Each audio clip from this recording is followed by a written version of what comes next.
Introducing Barb Rentenbach. Here's how Barb describes herself. I don't look normal. I appear to be quite messed up and a prime candidate for nothing but pity and patronization, with a sprinkling of repulsion and fear. I am disguised as a poor thinker. In fact, Barb is a brilliant thinker. She has much to say to all of us, but she is mute. So Barb invited a bunch of friends to come into the studio one day and read some writings from her upcoming book, I Might Be You. She says it will be better that way. It will nicely illustrate the point that we are all flecks of God, all diverse, yet all important to this world. Barb would like to thank her friends for giving voice to these readings. Her voice may be lovely and elegant one day, but right now it's still in the shop.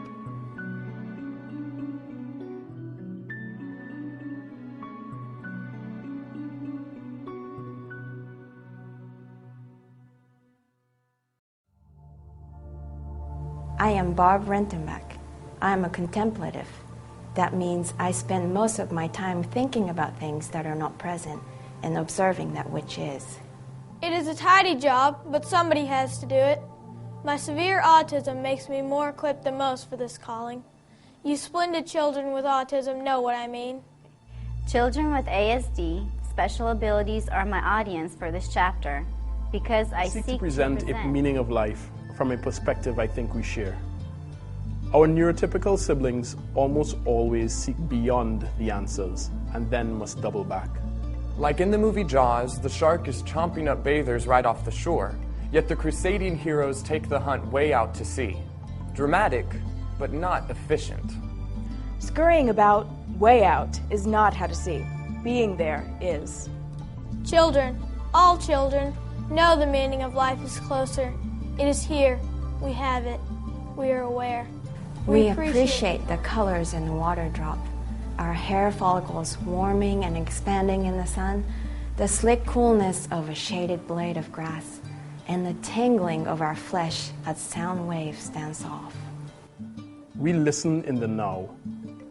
As they grow older, neurotypical folk seem to lose that, or rather trade away this innate bounty in some coming-of-age deal. Shame. Walkie-talkie diagnosticians often proclaim we ASD folk are in our own world. Indeed we are. It is the world of the moment. They were not kicked out of our Eden, but rather ate the apple of action and traveled to a busy state.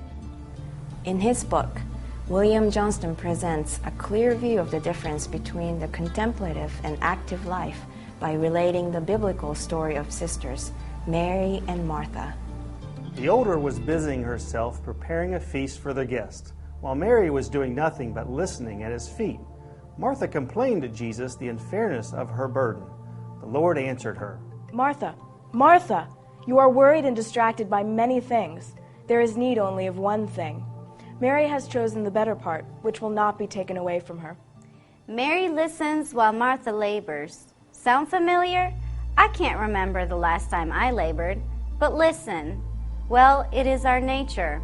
Martha represents the active way of life. Here, Mary represents the contemplative. Jesus states that Mary has chosen the better part. That part is often what we odds do so well. In Shakespeare's play, As You Like It, Jacques' monologue is, all the world's a stage, and all the men and women merely players.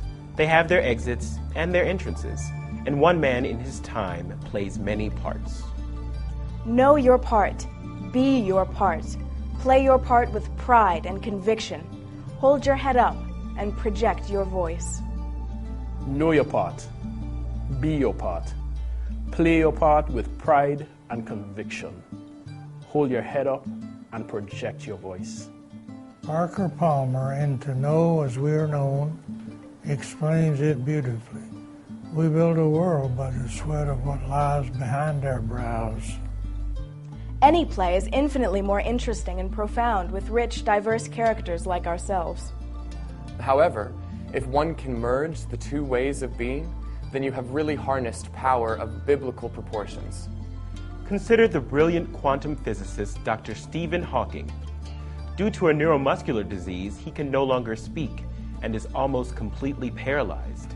His disability also makes contemplation his primary way of life. He is an outstanding thinker who has changed the knowledge of the world.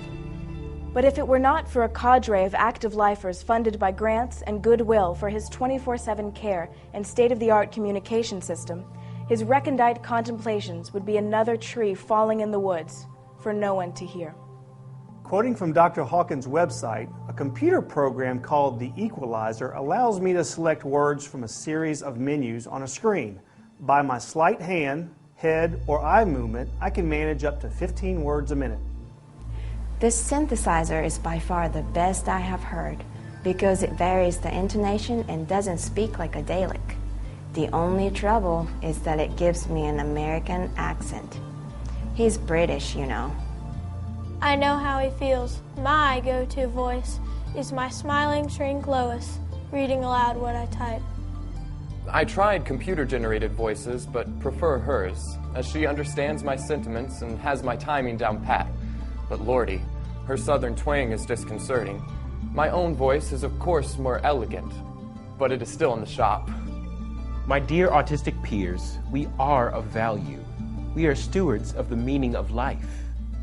The meaning of life is a gift that can stay with us, comforting and providing, like a well-worn knapsack, always with our person. This knapsack of knowing each moment can be carelessly left at the train station, as so many do at about age 10 or 11, when they transition away from being fully present to scampering around in the world of adult baggage. How many times have we observed children being absorbed in the moment joy of gurgling orange drinks, breathlessly swinging, eating snow, giggling and chasing, splashing, climbing with wide adventurous eyes, only to be bridled away from that purpose in life by an adult? All right, that's enough. You're going to fall, get me wet, catch your death of cold, choke, and forget the meaning of life. We each know the meaning of life. We each make the meaning. That is the point of free will. Some normals understand only after a catastrophe. If they are terminally ill or had a close call, they often are inspired to reclaim their meaning of life, lickety-split. Then they smell the roses and the freshly cut grass, really taste their manicotti, think inside and laugh outside, caress the frosty condensation on a cold Coke, and purposely sit front row at symphonies of silence. For those of you who require more literal scan of a knapsack's contents before you trust it's safe to travel with, I suggest you read Tolstoy's playful classic tale, The Three Questions. The loquacious emperor learns from a taciturn hermit. The most important time is now. The most important person is the one or ones you are with at this moment. And the most important thing to do is help them be happy. And that, my friends, is the meaning of life. These 1,130 words are a simple post-it note reminder to my young autistic friends. Take the train to maturation, but don't forget your autistic bag.